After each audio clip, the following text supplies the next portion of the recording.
আসসালামু আলাইকুম। ৪৭তম বিসিএসের জন্য ঘরে বসেই খুব ভালো একটি প্রস্তুতি যেন হয়, এর জন্য আমি প্রতিদিন পড়ার রুটিন শেয়ার করছি। যারা আমার ভিডিওটি ফলো করে পড়ছেন, হঠাৎ করে একটা নিয়মের মধ্যে চলা বিষয়টা আপনাদের কাছে অনেক কঠিন হয়ে যাচ্ছে, তারপরও পড়া মনে রাখতে পারছেন না। আপনাদের অনেকের কাছেই মনে হচ্ছে আমি বেশি পড়া দিয়ে ফেলছি।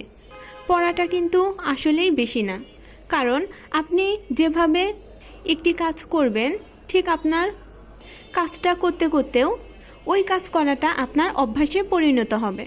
যেহেতু অনেকে আছেন এতদিন পড়েননি, হঠাৎ করে তারা যখন পড়ছেন, পড়া মুখস্থ করতে একটু বেশি সময় লাগবে। আর পড়া পড়তে অবশ্যই তাড়াহুড়া করবেন না। যখন দেখবেন অনেকটা সময় গেল কিন্তু অল্প একটু পড়া হলো, অনেকে আছেন খুবই অরিড হয়ে যাবেন। এই বিষয়টা নিয়ে চিন্তা না করে আপনি আপনার মতো পড়তে থাকেন।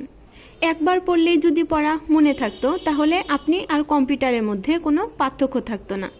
আমাদের আগে যারা সফল হয়েছে, যেই সমস্যাগুলো আমরা এখন ফেস করছি, এই সমস্যাগুলো কিন্তু তারাও ফেস করেছে।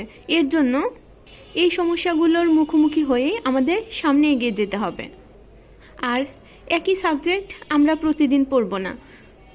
যেহেতু আমাদের সাবজেক্ট 10টা, এর জন্য আমরা কয়েকটি সাবজেক্ট প্রথমে কিছু কিছু করে পড়ে ওই সাবজেক্টগুলোতে খুব ভালো একটা দক্ষতা নিয়ে তারপর আমরা অন্য সাবজেক্ট পড়ব। আর অঙ্ক আর ইংরেজি প্রতিদিনই কিছু কিছু পড়ব, যেন এই দুইটা সাবজেক্টে আমাদের আলাদা করে সময় দিতে না হয়। আমি আমার রুটিনটা ঠিক ওইভাবেই সাজিয়েছি। আর অঙ্ক এবং ইংরেজি যারা কমপ্লিট করতে পারছেন না, তাদের জন্য চিন্তার কোনো বিষয় নেই, কারণ অঙ্ক আর ইংরেজি আমরা অনেকবার পড়ব। এখন যদি আপনি সম্পূর্ণ কমপ্লিট নাও করতে পারেন, ইনশাল্লাহ এখন অনেক সময় আছে, তখন পারবেন।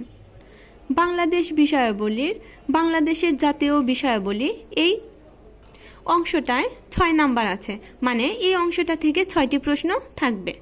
যেহেতু অন্যান্য অংশ থেকে 3 নাম্বার করে থাকে আর এই অংশ থেকে 6 নাম্বার থাকবে, এর জন্য এই অংশটায় বেশি গুরুত্ব দিতে হবে।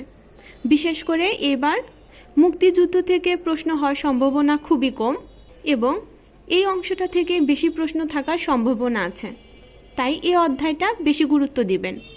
আজকের পড়ার রুটিনে যে টপিকসগুলো পড়ব: বাংলাদেশ বিষয়াবলীর বাংলার ইতিহাস, প্রাচীন যুগে বাংলা উপমহাদেশ, মুসলিম শাসন, ব্রিটিশ শাসন আমলে বাংলাদেশ বা বাংলা। গণিত অংশের জন্য অনুপাত ও সমানুপাত অর্ধেক।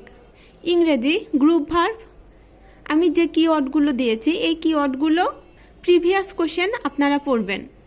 যারা অনার্সে পড়ুয়া আছেন, একাডেমিক লাইফ থেকেই চাকরির জন্য প্রস্তুতি নিতে চান, তারা যদি আমার এই ভিডিওটা ফলো করেন, তাহলে একদিনের ভিডিওটা আপনারা ভাগ করে 2 দিনে পড়তে পারেন। সেটা অবশ্যই আপনাদের সময়, সুযোগ এবং চাহিদার উপর নির্ভর করবে। আমার ভিডিওটি ভালো লাগলে ভিডিওতে লাইক দিয়ে প্লিজ চ্যানেলটা সাবস্ক্রাইব করবেন।